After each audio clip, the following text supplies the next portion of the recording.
एक शायर ने कहा, एक मुअम्मा है जिंदगी, न समझने का न समझाने का। मुअम्मा एक रिडल है, न समझने का न समझाने का। ये कुछ ऐसा ही एक मुअम्मा, एक ऐसी रिडल है, राइट? जैसे जिंदगी में बहुत सारे इनपुट्स होते हैं, बहुत सारे आउटपुट्स होते हैं। There is no user manual. पता नहीं चलता यार, किसी ने किस तरह से जिंदगी स्टार्ट की होती है, किसी ने किस तरह से जिंदगी स्टार्ट करती है। हमें पता ही नहीं चलता कि विच इज द वे, जहां से निकलेंगे तो पक्का सक्सेसफुल हो जाएंगे, पक्का सारी खुशियां मिल जाएगी, जो चाहेंगे सब मिल जाएगा। ऐसा तुमने सोचा है कि नहीं सोचा? सीरियसली सोचना यार, तुम्हारी एज में तुम सोचते जरूर हो इस बारे में कि यार क्या करे यार, क्या हम लोग समय रैना की तरह इन्फ्लुएंसर बन जाए? पैसा तो वो भी कमा रहा है। क्या हम लोग ऐसा कुछ करें जिससे कि दुनिया बदल जाए और फिर हम ट्रिलियन डॉलर्स कमा ले? इलॉन मस्क बना रहे। या हम लोग महात्मा गांधी की तरह समाज के लिए कुछ करें, देश के लिए कुछ करें, या भगत सिंह की तरह लड़ जाए, भिड़ जाए, यंग एज में हम लोग अपना सैक्रिफाइस करें ताकि देश का नाम रोशन हो? क्या करें हम? नहीं पता चलता। यूपीएससी भी कुछ इस तरह का ही एम है। बहुत सारे लोगों के लिए ये एक मुअम्मा है, एक रिडल है, एक कहानी है जिसका ना आगाज समझ में आता है, ना अंजाम समझ में आता है, ना स्टार्ट समझ में आता है, ना अंत समझ में आता है। और खासकर उन एस्पिरेंट फ्रेंड्स के लिए जो कि 2-3 साल की तैयारी अभी स्टार्ट करे, अभी वो कॉलेज में है, उनके लिए तो ये बहुत ही बड़ा मुअम्मा हो जाता है। छोटे बच्चे बेचारे अभी कॉलेज में हैं, कॉलेज की पढ़ाई करेंगे, क्या से यूपीएससी वर्ल्ड की टफेस्ट एग्जाम में किस तरह से पढ़ना है, ये उन बेचारों को कैसे पता? तो मैंने एक छोटा सा वीडियो बनाया है तुम्हारे लिए। मैं ये इस पूरे रिडल को एकदम तो एक ही क्लास में सॉल्व नहीं कर सकता। इसके लिए तो तुम्हें मेरे साथ 1 to 1 पढ़ना पड़ेगा। वो धीरे धीरे समझ में आता है, लेयर्स होती है, तह होती है, एक तह के नीचे दूसरी तह और फिर एक और तह और so on and so fourth. लेकिन तुम्हें एक ब्रॉड आइडिया हो जाएगा आज के वीडियो में कि अगर तुम 3 साल की तैयारी कर रहे हो तो तुम क्या करो। आराम से, तसल्ली से, फुर्सत से, विद ऑल द पेस, आराम से इस वीडियो को देखो एंड ट्राई एंड अंडरस्टैंड कि इस रिडल को कैसे सॉल्व किया जाता है, कंसिडरिंग द फैक्ट कि तुम्हारे पास 3 साल है। 3 साल हो तो तुम क्या करोगे? Let's think on that level, यानी कि एक लॉन्ग टर्म स्ट्रैटेजी। सो ये proven strategy for cracking UPSC civil service examination मैं तुम्हारे साथ शेयर कर रहा हूं, और तुम्हें बहुत ही आनंद आएगा। एटलीस्ट तुम जिंदगी में गलतियां नहीं करोगे in so far as exam preparation is concern. So इसको तैयारी करने से पहले मैं अनाउंसमेंट करना चाहता हूं अन अकेडमी के एक बड़े ही ऑसम ऑफर की, विच इज 16,999 में, जो आपको अवेलेबल है 16,999, और ये पर खत्म हो जाएगा। मेक श्योर कि तुम इसका फायदा उठाओ, ये बड़ा ही इंटरेस्टिंग ऑफर है। अगर तुम यूपीएससी प्रीलिम्स क्लियर कर जाते हो वाइल स्टार्टिंग विद अस तो तुम्हारा सारा पैसा रिफंड हो जाएगा। और अगर तुम नहीं सेलेक्ट हुए फॉर सम रीजन तो तुम्हें एक एक्स्ट्रा ईयर की वैलिडिटी मिल जाएगी। सो वॉच दिस और इसका मौके का पूरा फायदा उठाओ। Use my code said live, SIDLIVE, और उसी के साथ साथ मेरा ये कोर्स में जरूर पार्टिसिपेट करना, विच इज द लेक्सरेक्स कोर्स। एक बार लेक्सरेक्स कोर्स का पार्ट बन जाओगे तो तुम्हारे पॉलिटी, गवर्नेंस और इंटरनेशनल रिलेशन, इन तीनों की तो दिक्कत है परमानेंटली खत्म। सो मेक श्योर कि ऐसे मौके जाने नहीं देने होते। कोर्स ज्वाइन करना ही है, समय से ज्वाइन करो, ताकि जल्दी प्रिपरेशन स्टार्ट होगी, जल्दी सेटल होगा सारा सब्जेक्ट, और फिर तुम बड़े कॉन्फिडेंस से, काम माइंड से इस एग्जाम को दे पाओगे। Let's try and understand each of this. Okay, तो पहले मैं कुछ ऐसी चीजें बताना चाहता हूं जो कि मुझे मालूम है कि ज्यादातर एस्पिरेंट्स को, बड़े बेचारे को तकलीफ करते। ज्यादातर एस्पिरेंट्स जब एग्जाम को तैयारी करने की स्टार्ट करते हैं तो वो सोचते हैं, यार किसने बोला है, कौन सी रूल बुक में लिखा है, कहां लिखा है कि मुझे 2 अटेम्प्ट 2 साल लगेंगे, 3 साल लगेंगे? ज्यादातर लोगों को तो इच्छा यही होती है कि यार वो 1 साल में पहले अटेम्प्ट में ही पास हो जाए। और उनके पास एग्जाम्पल्स भी होते, बड़े बड़े धुरंधर लोग ऐसे हुए हैं जो कि फर्स्ट अटेम्प्ट में पास हुए। अरे the classical example, Roman Saini, Unacademy का फाउंडर, वॉज द वन जो रैंक 16 लेकर आ गए इन द फर्स्ट अटेम्प्ट। ऐसे कई अटेम्प्ट्स में टॉपर्स मिल जाएंगे जिन्होंने फर्स्ट अटेम्प्ट में इसको पास कर लिया, इसमें कोई डाउट नहीं है। लेकिन आमतौर पे सी डेटा एक बड़ी इंपॉर्टेंट चीज होती है। सो बोलते हैं ना, there are lies, there are damned lies and then there are statistics. In other words, आपने वो तो एग्जाम्पल देख लिए जो कि फर्स्ट अटेम्प्ट में पास हो गए, लेकिन आपने वो एग्जाम्पल्स को कंप्लीटली इग्नोर कर दिया जो फर्स्ट अटेम्प्ट में नहीं पास हुए, और उनको कभी कभी 2 या फिर इनफैक्ट 3 अटेम्प्ट्स भी लग जाते to make it through the UPSC civil services examination. तो इसका रीजन है कि आमतौर पे एक पहाड़ की तरह होता है। जब आप माउंटेन पे चढ़ने जाते हो तो आप पहले एक फाउंडेशन, एक बेस कैंप पे जाते हो, फिर आप धीरे धीरे उसको कंसोलिडेट करते हो, फिर आप कैंप 2 पे जाते हो, फिर आप बिल्कुल पीक से पास में, जब तुम्हारे को पूरी आदत हो चुकी होती है उस मौसम की, उस लेवल ऑफ ऑक्सीजन की, उस चढ़ाई की, फिर तुम you go for the submit और तुम यूपीएससी रैंक लेते हो। जिंदगी में आमतौर पे तो ऐसा ही होता है। हाँ, ऐसा बहुत सारे एग्जाम्पल जरूर मिलेंगे जिसमें तुम लोगों ने सुना होगा, यार कोई कोई था वो बिना ऑक्सीजन के ऊपर चढ़ गया, कोई कोई था वो पहली बार ही चढ़ा माउंट एवरेस्ट और चढ़ के आ गया। हो सकता है, नो प्रॉब्लम। मेरा पॉइंट उन एक्सेप्शनल केसेस से ना समझकर मैं उनके मामले में बात करना चाहता हूं जो मेरी तरह एवरेज एस्पिरेंट होंगे, जो आमतौर पे होता है। सो आमतौर पे मेरे हिसाब से अगर तुम 3 साल लेकर चलते हो तो इसमें कोई बुराई नहीं है। 2 साल में हो गया, बोनस है। 1 साल में हो गया, क्या कहने। सो द पॉइंट यहां पर यह है, लेट्स थिंक ऑन दिस कि आपके पास 1 साल है, लेकिन इससे पहले तुमको कुछ समझना पड़ेगा। कभी कभी तुम्हें ऐसा नहीं लगता कि कोई भी चीज जिसमें मास्टरी चाहिए होती है, जिसमें एक्सपर्टीज चाहिए होती है, खुदा ना खास्ता ऐसा हो कि तुम्हें या तुम्हारे लवर्ड वन को सर्जरी करवानी पड़े और तुम्हें यह बात पता चले कि ये जो सर्जन है, ये सर्जन ना बड़े शॉर्टकट से बना है। यार ये सर्जन बन गया, इसके 5-6 साल का जो एमबीबीएस लगा उसमें उस 6 महीने में किसी तरह से उसने जुगाड़ उगाड़ करके कर दिया, और जो एमएस करना था, मास्टर सर्जरी करना था, एमसीएच करना था, वो तो उसने अगले 6 महीने में खत्म कर डाला। 1 साल में भाई खड़ा हो गया, बोला कि मैं सर्जन बनूंगा। तुम अपने आप को उसके हवाले करोगे या अपने लव्ड वन को उसके हवाले करोगे? मुझे शक है कि तुम नहीं करोगे। उसी तरह से यूपीएससी एग्जाम भी अलग नहीं है, उसमें भी एक लेवल ऑफ मास्टरी चाहिए होती है।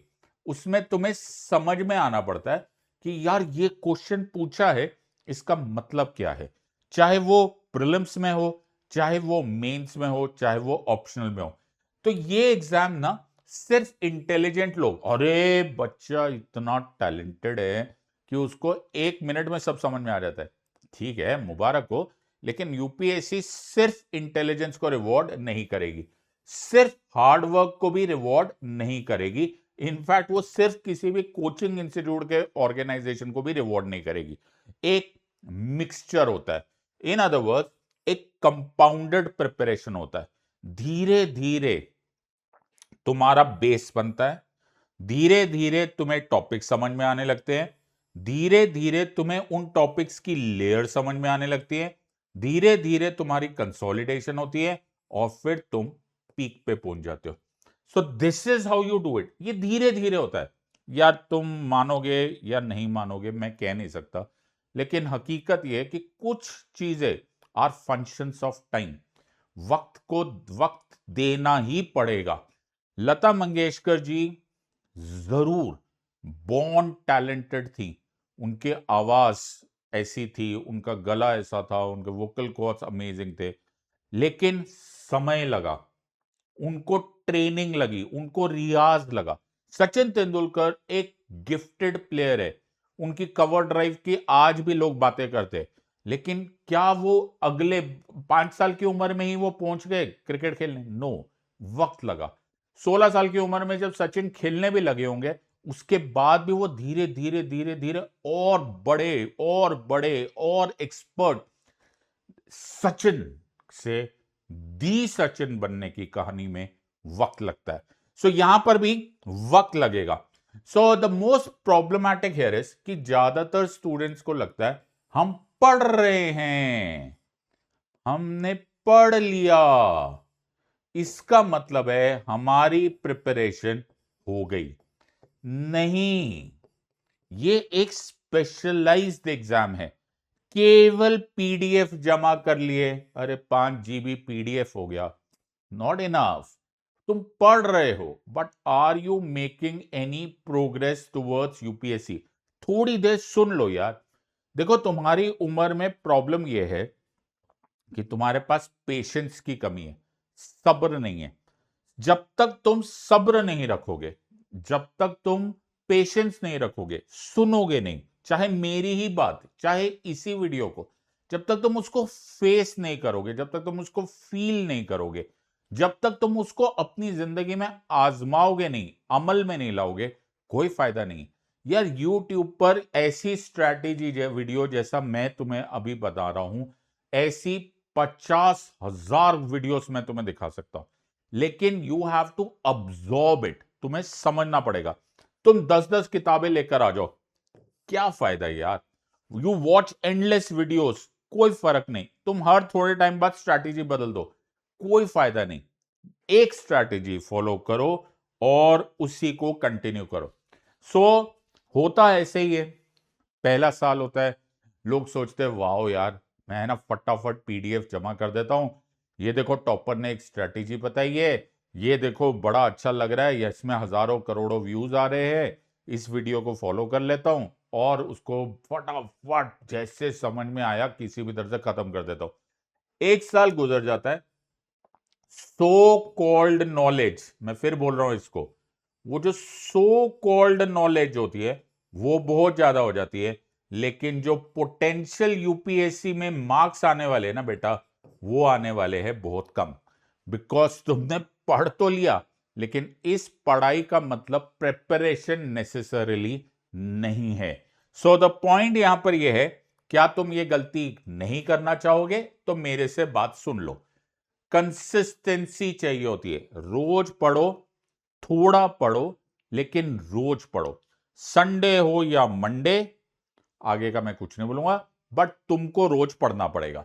सो संडे या मंडे या ट्यूसडे, या मेरा मन नहीं कर रहा, या सर्दियां हैं या गर्मी है, या वर्ल्ड कप चल रहा है, या मेरे को यार तबीयत नासाज लग रही है, I don't want to hear anything.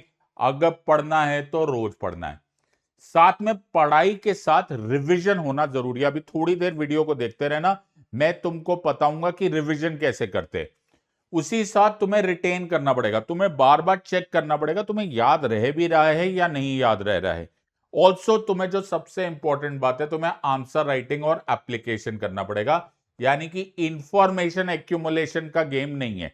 तुम कुछ गूगल नहीं बना रहे हो, तुम कोई चैट जीपीटी नहीं बन रहे हो, और तुम कोई क्लरिकल काम नहीं कर रहे हो, तुम बन रहे हो एक ऑफिसर। तो तुम्हारा टेस्ट भी ऐसा ही होना चाहिए जैसा एक ऑफिसर का होता है। So let us try and understand करोगे कैसे। लेट्स से कि ये पहला साल है, फर्स्ट ईयर, ठीक है जी, ये फर्स्ट ईयर हो गया।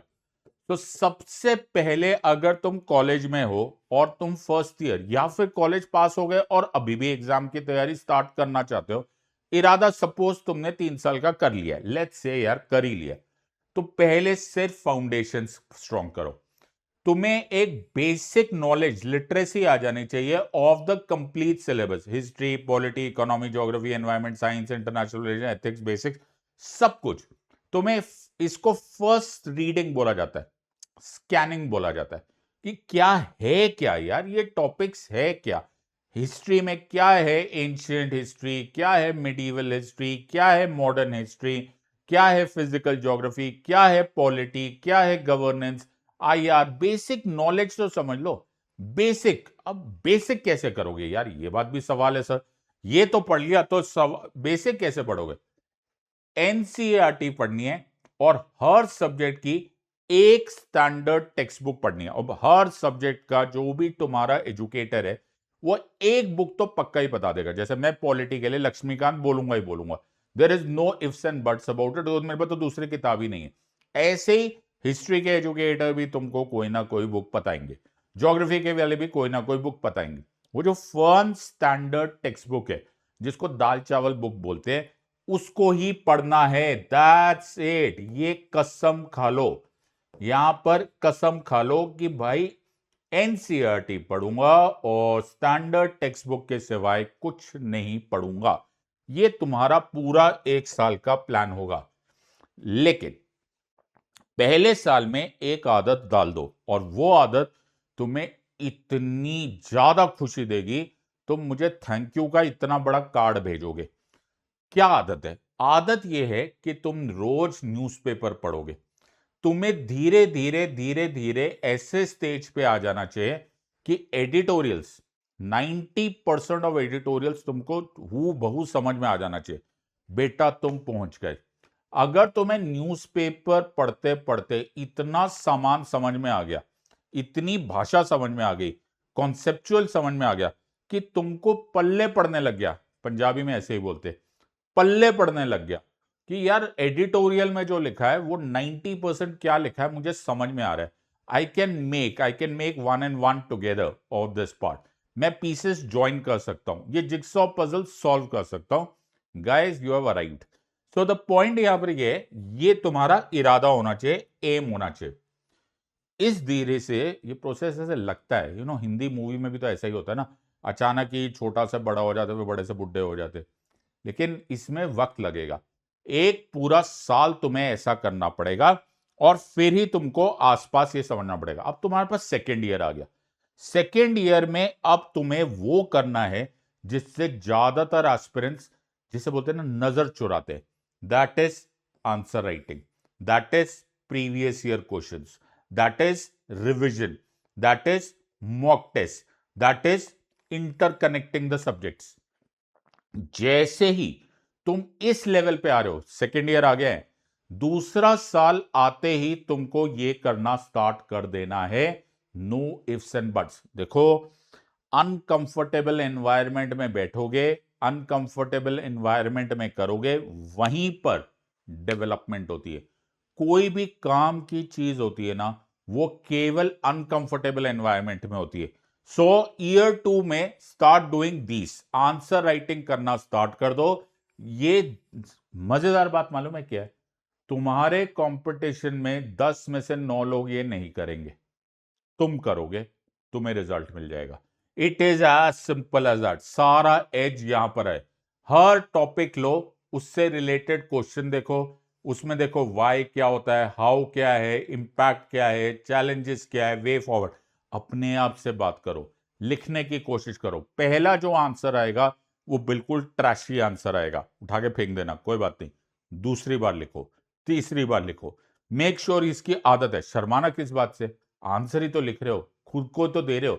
चेक करो यार, ये मैं सब कुछ समझ पा रहा हूं या नहीं समझ पा रहा हूं। प्रियम्बल पढ़ रहा हूं मैं, गवर्नेंस पढ़ रहा हूं मैं, मुझे फेडरलिज्म पे सवाल आ रहे हैं, मुझे पता होना चाहिए यार फेडरलिज्म क्यों है, कैसे बनती है, उसका इंपैक्ट क्या है, उसमें क्या प्रॉब्लम आती है, क्यों चीफ मिनिस्टर की प्राइम मिनिस्टर से प्रॉब्लम हो रही है, क्यों बार बार मैटर सुप्रीम कोर्ट में जा रहे हैं, क्या किया जा सकता है, वे फॉरवर्ड। अपने आप से बात करो। फाइनली तुम्हारी तहें बनने लग जाएगी, लेयर्स बनने लग जाएगी, and you will start understanding. वक्त लगेगा, भागदौड़ मत करना, वक्त लगेगा, कोई जल्दबाजी मत करना। पूरा साल है, लेकिन रोज करना है, वक्त लगेगा इसमें। कोई, लेट नोबडी टेल यू बहुत टाइम लग रहा है, अबे लगना है तो टाइम तो लगेगा ही, लेकिन करना है, करते रहना है, 1% अ डे। फिर आएगा तीसरा साल। अब तक तुम बड़े धुरंधर बन गए हो, अब तुम्हें सब्जेक्ट आ गया है, तुम्हें लेवल 1 भी आ गया है, लेवल 2 भी आ गया है। Now go for the attack. Attack मतलब तुम अब रिवीजन करो, प्रीवियस ईयर क्वेश्चन करो, अब स्पीड पे ध्यान दो, एक्यूरेसी पे ध्यान दो, टाइम मैनेजमेंट पे।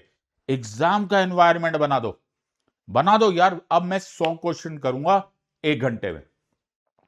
अब मैं मेंस के आंसर लिखूंगा तो मैं एक साथ नहीं बैठूंगा, मैं 3-3 घंटे की सिटिंग करके बैठूंगा। अब मैं ऐसे नहीं बैठूंगा, अब मैं मार्क्स सबको दिखाऊंगा। मैं अपने मार्क्स दीवारों पे लिख दूंगा कि यार ये मेरी इंप्रूवमेंट है। मैं ग्राफ बनाऊंगा, ये मेरे एरर्स है, ये मेरी डेफिशिएंसीज है, ये मेरे पॉजिटिव्स है, ये मेरी स्ट्रेंथ है। Now it should come to you, now data starts speaking to you. अब तुमसे बातचीत हो रही है, तुम्हारे परफॉर्मेंस तुम्हारे सामने है। अब ये करना स्टार्ट करो। मैं तुम्हारे साथ आज एक सीक्रेट शेयर करता हूं। सीक्रेट बड़ा इंपॉर्टेंट है। रूल याद रखना, 70-20-10। जितना भी पढ़ो उसको 70% टाइम में रिवीजन में करो, 20% प्रैक्टिस में, 10% में नया मटेरियल। 70-20-10, 70% रिवीजन टाइम होना चाहिए, 20% उसका प्रैक्टिस करो, आंसर राइटिंग करो, 10% अगर कुछ नया मटेरियल है तो पढ़ लो। ज्यादातर स्टूडेंट्स ठीक उल्टा करते और खासकर जो नया नया शुरू करते, वो नया 90% टाइम सिर्फ नया पढ़ने में लगता है, 10% में रिवीजन होता है और भाई थोड़े टाइम के बाद कुछ याद ही नहीं रहता। Don't do that. फॉर्मूला याद रख लेना, 70-20-10। अगर तुम इस वीडियो को इस स्टेज तक देख रहे हो तो मुझे खुद पता चल जाएगा मैं किसको ऐसे बात कर रहा हूं, मैं दीवारों को तो नहीं पढ़ा रहा था। 70-20-10 कमेंट सेक्शन में लिख दो। अगर तुमने लिखा है 70-20-10 तो मैं बोल दूंगा कि हाँ यार ये कोई पढ़ने लिखने वाले लोग पढ़ रहे थे, ओके, वरना मुझे क्या है यार, मैंने बोला दीवारों ने सुना, ना दीवार बहुत इंटेलिजेंट हुई ना मेरे हाथ से कुछ गया। लेकिन अगर तुम्हें समझ में आ गया तो तुम लिखोगे 70-20-10, मैं गिनूंगा कितने लोगों को समझ में आया है। So this is the point, तुम नहीं भूलोगे अगर 70-20-10 करोगे तो। बिगेस्ट मिस्टेक क्या है? बहुत सारी बुक्स पढ़ना। यार एक दो किताबें काफी होती है, इनफैक्ट उससे ज्यादा किताबें पढ़ोगे तो एक्चुअली वो बैकफायर मारती है, कुछ याद तो रहता नहीं। और ऐसे भी अलग अलग ऑथर को एक ही बात अलग अलग तरीके से समझने में या समझाने में हमें परेशानी हो जाती है।